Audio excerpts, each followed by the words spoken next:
जी अस्सलाम वालेकुम वरहमतुल्लाहि वबरकातुहू। मुअज़्ज़ज़ ग्रुप मेंबरान, उम्मीद है सब खैर खैरियत से होंगे।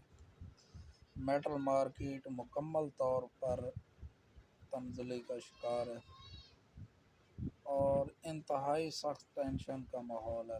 पेमेंट शॉर्ट है, कोई भी माल ख़रीदने को लिए तैयार नहीं है। मैं आपसे पहले भी बार बार यही कहता रहा हूँ, मेंबरान माल बेचकर पछताएं, रख कर नहीं पछताएं। कुछ हजरात कह रहे थे यार रखते हैं, कोई नहीं, देखा जाएगा, अब तो कमाने के दिन है, 200 होने दो। तो मैंने उनसे फिर यही कहा, मेरे भाई अगर आप कमाना चाहते हैं तो फिर 220 पे बेचना।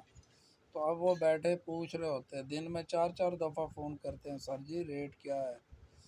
मार्केट डाउन की तरफ गामज़न है और आगे का भी कोई पता नहीं। आज मेरे दोस्त मिल वाले ने बाड़ा में 100 टन माल लिया है, निगर सक्रैप बेहतरीन 170 रुपये में। तो कहने का मकसद ये है कि मार्केट के हालात ख़राब हैं। कम्प्रेसर डोम 182 रुपये कह रहे हैं, मगर ख़रीद कोई नहीं रहा, कोई भी नहीं ले रहा। तो लिहाजा सोच समझ के मेरे भाई काम करें। मार्केट का कोई पता नहीं है, ये और भी मज़ीद नीचे जा सकती है। तो रेट को एंड तक देखा करें, इसमें आपका ही फ़ायदा है। सारे रेट चेंज हुए हैं आज, आप देखें और समझें और अपनी समझ बूझ के मुताबिक काम करें। दुआओं में याद रखें।